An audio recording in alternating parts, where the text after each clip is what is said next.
दोस्तों नमस्कार, जय हिंद। स्वागत है आप सबका कंपटीशन वॉर के यूट्यूब चैनल में। मेरा नाम है संदीप, उपस्थित हूं आपके लिए लेकर एक नई वीडियो।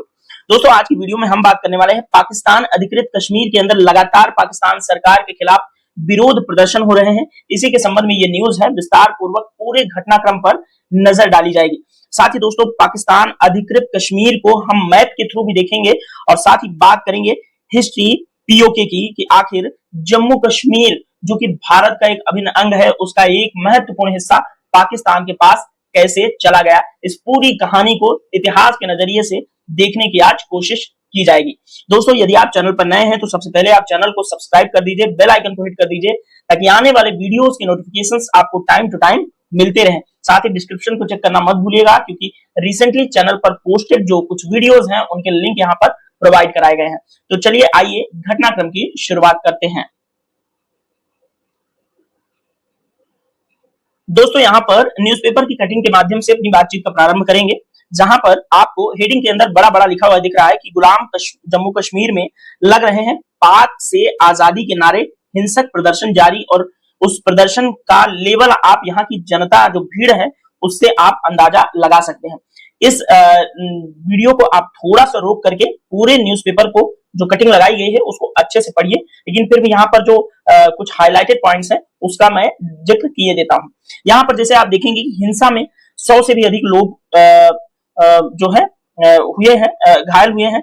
पुलिस अधिकारी समेत कई लोगों की मौत भी हो चुकी है। साथ ही यहाँ पर AK-47 लिया हुआ एक पुलिस कर्मी भी आपको दिख रहा है।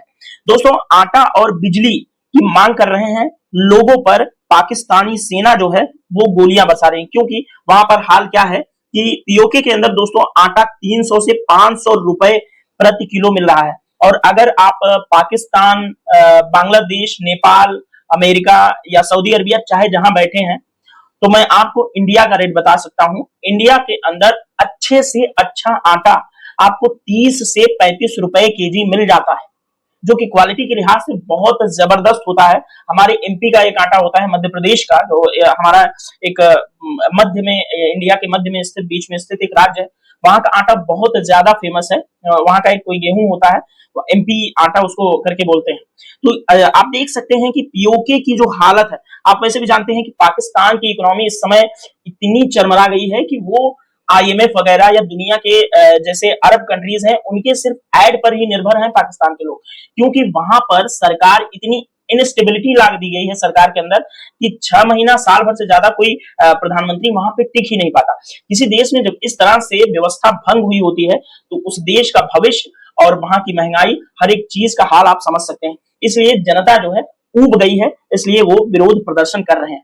जानते हैं आप कि 5 अगस्त 2019 को जम्मू कश्मीर में जो संविधान के अंदर एक पार्ट शामिल किया गया था, एक अस्थायी हिस्सा था 370, जिसको वर्तमान सरकार द्वारा हटाया गया। तब से लेकर के जो हमारे पास कश्मीर, जम्मू कश्मीर है जो अपना इंडिया साइड में है, वो बहुत ज्यादा विकास की राह पकड़ चुका है, क्योंकि वहां पर 2 यूनियन टेरिटरीज बना दी गई हैं, एक जम्मू और कश्मीर, एक लद्दाख। ठीक है, अभी वहां पे सब कुछ ठीक ठाक चल रहा है। लद्दाख में थोड़े बहुत सोनम वांगचुक 6ठी अनुसूची की मांग कर रहे हैं, उससे थोड़ा बहुत डिस्टरबेंस है, अदरवाइज बहुत अच्छा चल रहा है घाटी के अंदर विकास के कार्य। लेकिन वहीं पाकिस्तान साइड के कश्मीर की अगर आप बात करेंगे तो बोलते हुए भी बहुत दुख होता है कि वहां की जनता आधारभूत सुविधाओं से भी वंचित है। ठीक है, तो दोस्तों आइए अब हम पीओके की कहानी थोड़ा सा डिस्कस करेंगे, जिससे आपको समझ आएगा कि आखिर आज जो पीओके है वो इतिहास में कितने उलटफेर से गुजरा है। ठीक है, इस वीडियो को थोड़ा सा आप रोक लीजिएगा, उसके बाद न्यूज़पेपर की पूरी न्यूज को अच्छे से पढ़ेंगे तो आपको चीजें समझ आएगी, जैसे बेरोजगारी, भुखमरी, बिजली के बिल को लेकर के, तमाम चीजों को लेकर के पाकिस्तान सरकार के खिलाफ पीओके के लोग भारी पैमाने पर विरोध प्रदर्शन कर रहे हैं। तो चलिए इस वीडियो में आगे बढ़ते हैं और पीओके की हिस्ट्री को अच्छे से समझते हैं। कंटेंट आपके लिए दिया हुआ है, फटाफट से इस कंटेंट को हम पढ़ते जाएंगे और कहानी आप समझते जाइएगा, क्योंकि कहानी नुमा ही ये सारा कंटेंट लिखा हुआ है, जिसमें आपको इस वीडियो के अंदर बहुत ज्यादा टाइम न देते हुए बहुत अच्छी और महत्वपूर्ण बातें समझ आए। तो आइए शुरुआत करते हैं पाकिस्तान अधिकृत कश्मीर यानी कि पाक ऑक्यूपाइड कश्मीर की हिस्ट्री। यहाँ पर आपको माउंट बेटन, जो कि भारत के अंतिम गवर्नर जनरल थे ब्रिटेन की तरफ से, वो यहाँ पर बैठे हुए हैं। बगल में है मोहम्मद अली जिन्ना और हमारे इधर नेहरू चाचा। इन्होंने जब इन्होंने 3 जून घोषणा पत्र लाया, जिसमें भारत विभाजन का एक प्लान था, जिसके अंदर एक भारत के ही हिस्से को 2 भागों में डिवाइड कर दिया गया। एक बड़ा हिस्सा भारत को मिला और पश्चिम में एक छोटा सा हिस्सा पाकिस्तान नाम से, और पूर्व के अंदर भी जो आज का वर्तमान बांग्लादेश है, जिसको 1971 के पहले तक पाकिस्तान का, पूर्वी पाकिस्तान के नाम से जाना जाता था, वो जिन्ना जी के वजह से ये इतना डिवाइड हो गया था। ठीक है, अब यहां से कहानी की शुरुआत करते हैं। सन 1947 में आते हैं। भारत की स्वतंत्रता के समय अंग्रेजों ने रियासतों पर अपना दावा छोड़ दिया था। उन्हें भारत या पाकिस्तान में शामिल होने या स्वतंत्र रहने का विकल्प जो है खुला उनके लिए रखा गया था। अब जम्मू कश्मीर चूंकि एक रियासत थी और वहां के महाराजा थे हरि सिंह, भारत और पाकिस्तान की किसी भी साइड में वो शामिल नहीं होना चाहते थे, जबकि वो चाहते थे कि जम्मू कश्मीर स्वतंत्र रहे, एक संप्रभु देश बने। ठीक है, आप समझ रहे होंगे बात। चलिए आगे बढ़ते हैं। 1947 में दोस्तों जम्मू कश्मीर राज्य में बहुत जनसांख्यिकीय विविधता थी, यानी कि डेमोग्राफिक जो है डाइवर्सिटी थी। कश्मीर की घाटी सबसे अधिक आबादी वाला क्षेत्र और एक ऐतिहासिक रूप से शक्तिशाली राज्य था। आप सब इतिहास के जानकार अगर होंगे तो आप जानते होंगे। दोस्तों इस आबादी के अंदर अफगान, तुर्क और अरब लोगों की आबादी थी, इसलिए यहाँ की जनसंख्या 97% जो जनसंख्या थी वो मुस्लिम है। यानी कि जम्मू कश्मीर की मैं बात कर रहा हूं, वहां की 97% पॉपुलेशन जो है वो मुस्लिम है।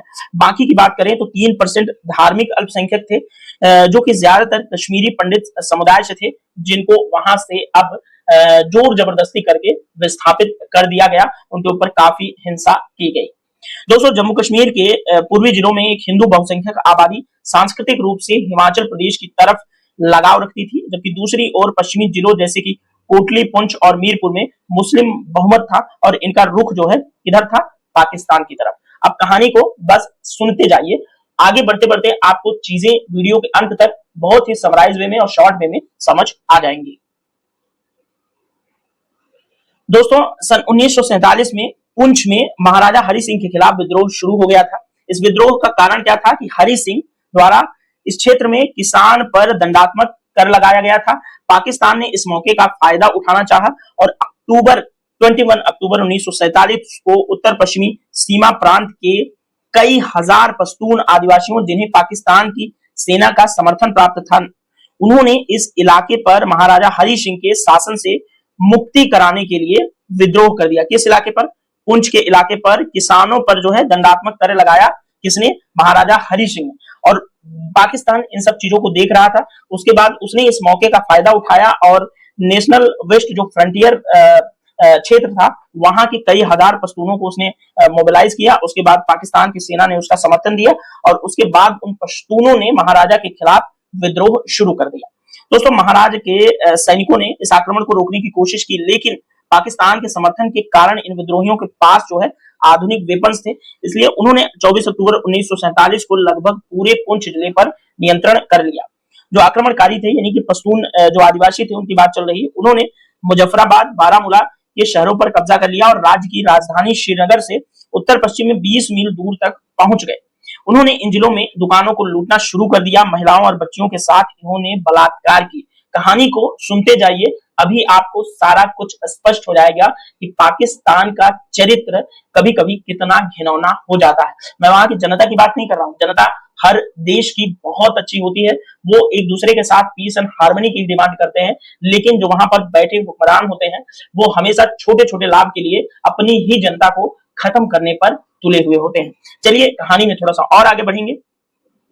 दोस्तों जब महाराजा ने हरि सिंह ने देखा कि हालत अब बिगड़ता जा रहा है, तब उन्होंने 24 अक्टूबर 1947 को भारत से सैन्य मदद की गुहार लगाई और भारत ने तब कहा कि भारत तभी मदद करेगा जब राजा उसके साथ यानी कि भारत के साथ instruments of accession of Jammu and Kashmir to India पर हस्ताक्षर करे, यानी कि एक ऐसा हस्ताक्षर करें कश्मीर के राजा कि कश्मीर जो है भारत का अंग तो पहले से ही था, लेकिन चूंकि ब्रिटिशर्स की जो है चालाकियों की वजह से आज हमसे वो अलग हो गया था, अलग रियासत हो गई थी, अलग वो अपने आप को देश बनाने पर कश्मीर तुला हुआ था। तो उस समय बड़ी ही सूझबूझ के साथ हमारे भारत के प्रथम प्रधानमंत्री आदरणीय जवाहरलाल नेहरू जी ने एक विलय पत्र पर साइन करने के लिए महाराजा हरि सिंह से कहा कि अगर आप इस विलय पत्र पर साइन करेंगे जिसमें आप इंडिया के साथ मिल जाए, तब हम सैन्य मदद देकर के आपकी रक्षा सुरक्षा को सुनिश्चित करेंगे। दोस्तों, इस प्रकार महाराजा हरि सिंह ने जम्मू कश्मीर की रक्षा के लिए शेख अब्दुल्ला की सहमति से जवाहरलाल नेहरू के साथ मिलकर 26 अक्टूबर 1947 को भारत के साथ जम्मू कश्मीर के अस्थायी विलय की घोषणा कर दी। Instrument of accession of Jammu and Kashmir to India पर उन्होंने हस्ताक्षर कर दिया। शेख अब्दुल्ला परिवार का आप आजकल भी जम्मू कश्मीर की राजनीति के अंदर हमेशा से अब्दुल्ला परिवार का नाम आप सुनते आए। तो शेख अब्दुल्ला जो है वो इन राजा के प्रधानमंत्री हुआ करते थे, ठीक है। इसलिए अब्दुल्ला जो फैमिली है वो कश्मीर के अंदर हमेशा पावर में रहती है। दोस्तों, इस नए समझौते के तहत जम्मू कश्मीर ने भारत के साथ सिर्फ 3 विषयों रक्षा, विदेशी मामले और संचार के साथ भारत के साथ समझौते किए। मतलब उन्होंने जम्मू कश्मीर के राजा ने कहा कि हम आपको अपनी रक्षा, विदेश मामले और संचार के मामलों का जो हक है वो आपको सौंपते हैं। समझौते के बाद दोस्तों भारतीय सैनिकों को तुरंत श्रीनगर ले जाया गया। इसके बाद पाकिस्तान की सेना ने खुलकर भारत के साथ लड़ाई प्रारंभ कर दिया। आगे मैं आपको और कहानी स्पष्ट करूंगा, बस ये देखते जाइए। ये वो विलय पत्र है जिस पर राजा ने साइन किया था और उस समय का ये अखबार है जब ये न्यूज आई थी कि इंडिया में कश्मीर अपने आप को शामिल कर चुका है, ठीक है। आगे बढ़ेंगे दोस्तों। इस लड़ाई के बीच दोनों देशों के बीच यथास्थिति बनाए रखने के लिए अब लड़ते लड़ते जब पाकिस्तान थक गया और हारने लगा तो अब समझौते पर उतर आया, जिसमें पाकिस्तान कश्मीर में जहां तक भी पहुंचा था उसने कहा कि अब ये हिस्सा हमारे ही पास रहने दीजिए। और इन्हीं हथियाए गए जिलों को पाकिस्तान ने पाकिस्तान अधिकृत कश्मीर कहा, जिन्हें आज भी पीओके यानी कि पाक ऑक्यूपाइड कश्मीर यानी कि पाक अधिकृत कश्मीर कहा जाता है, जिन्हें पाकिस्तान जो है आजाद कश्मीर के नाम से पुकारता है। आप लोग कई बार जो है पाकिस्तान के जो वजीर आजम यानी कि प्रधानमंत्री होते हैं उनके मुंह से आपने आजाद कश्मीर शब्द सुना होगा। तो आजाद कश्मीर का अर्थ पीओके यानी कि पाक ऑक्यूपाइड कश्मीर से ही है। दोस्तों, पाकिस्तान के कब्जे वाले जिलों में कश्मीर के दक्षिणी हिस्से के 8 जिले थे। कौन कौन से? नीलम जिला, मीरपुर जिला, भीमपाल, कोटली, मुजफ्फराबाद, बाग, रावलकोट, सुध, नोटी। और इन जिलों को आप यहाँ पर एक मैप लगा हुआ है देख सकते हैं। कभी आपसे पूछ ले नीलम वैली कहाँ है, तो पीओके के अंदर है। यूपीएससी वगैरह के एग्जाम के अंदर नीलम वैली आपसे पूछा जा सकता है, तो ये पीओके का ही एक हिस्सा है नीलम वैली। और मुजफ्फराबाद यहाँ पर आपको दिख रहा है, हैटिनवाला दिख रहा है, बाग दिख रहा है, हवेली दिख रही, पूंछ दिख रहा है, सुधा कोटी दिख रही, कोटली दिख रही है, मीरपुर दिख रहा है, भीमबेर दिख रहा है। ये जो है ये पीओके के वो जिले हैं जिनको मिला करके, ये 8 जिले हैं जिनको मिला करके आज पाक अधिकृत कश्मीर बनता है। दोस्तों, पाकिस्तान अधिकृत कश्मीर मूल कश्मीर का एक अभिन्न अंग है जो 1947 से पाकिस्तान के गैर कानूनी नियंत्रण में पड़ा है। लेकिन अगर अब भारत सरकार इस हिस्सों को पाकिस्तान से वापस लेने के लिए कूटनीतिक प्रयास कर रही है तो इसमें कोई बुराई नहीं है, क्योंकि मैं भी इस बात का समर्थन करता हूं। क्योंकि कारण ये है कि इतिहास से ही पाकिस्तान भी और कश्मीर भी भारत का एक अभिन्न अंग रहा है।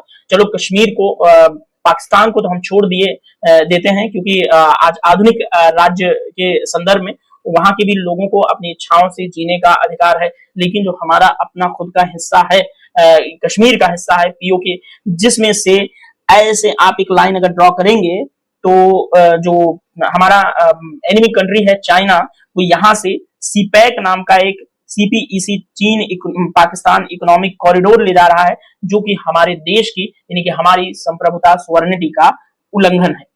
दोस्तों, आई होप आपको कहानी अच्छे से समझ आई होगी। आइए अब आपको पीओके का मैप दिखा करके पीओके की कुछ शानदार तस्वीरें दिखाता हूं, जिसमें आपको निश्चित तौर पे लालच जरूर आएगा कि पीओके हमें एक बार तो कम से कम विजिट करना चाहिए। दोस्तों, ये है पीओके का मैप, जम्मू कश्मीर का मैप, सॉरी।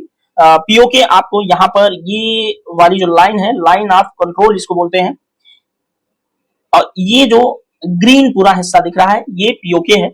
यहाँ पर इंडिया ही लिखा जाता है क्योंकि हमारा ये इंटीग्रल पार्ट है। पीओके से ही भारत जो है अफगानिस्तान के साथ अपनी बाउंड्री शेयर करता है डूरन लाइन के थ्रू। बगल में हमारे कश्मीर का ही एक छोटा सा हिस्सा जो है ये वाला पाकिस्तान ने कश्मीर को गिफ्ट कर दिया है। हालांकि कभी न कभी तो ये सब इंडिया का रहा था और आगे भी हो सकता है। आने वाली सरकारें इस बात पर जो है जरूर अमल करें कि पूरा का पूरा अपना हिस्सा अपने पास होना चाहिए। ये भी एक हिस्सा है जिसको अक्साई चीन के नाम से जानते हैं। ये हमारे लद्दाख का एक बड़ा ही महत्वपूर्ण पार्ट है, जो कि चीन जो है पाकिस्तान की बेवकूफियों की वजह से ही यहाँ पर चीन का कब्जा है। और उसके बाद यहाँ पर ये अपना कारगिल, जो कि 1999 में कारगिल युद्ध हुआ था यहाँ पर, और चीन के साथ जो यहाँ पर लद्दाख के बगल में बाउंड्री शेयर की जाती है उनको लाइन ऑफ एक्चुअल कंट्रोल बोला जाता है। साथ ही जम्मू कश्मीर अब ये 2 राज्यों में बढ़ चुका है, सॉरी 2 यूनियन टेरिटरीज यानी केंद्र शासित प्रदेशों में बढ़ चुका है। एक है जम्मू कश्मीर केंद्र शासित प्रदेश और दूसरा है लद्दाख। ठीक है, लद्दाख। तो आई होप आपको मैप अच्छे समझ में आया होगा। यहाँ है पाकिस्तान, और जो अपनी हरकतों से बाज नहीं आता है, और आज पाकिस्तान के हरकतों और निर्णयों का ही परिणाम है कि पाकिस्तान जो जिसको पीओके को जो अपना बड़ी फख्र के साथ अपना हिस्सा समझता है और कहता है, उसी में इतनी इंस्टेबिलिटी है कि वो आधारभूत सुविधाएं भी अपनी जनता को, जो वहां की जनता है, उसको प्रोवाइड नहीं करा पा रहा है। तो ठीक है दोस्तों, इस वीडियो में इतना ही। आपको वीडियो कैसा लगा ये जरूर आप बताइएगा। लेकिन हाँ, उससे पहले वीडियो समाप्त करूं इससे पहले मैं आपको पीओके की कुछ तस्वीर दिखा देता हूं। देखिए, ये है पीओके का हिस्सा।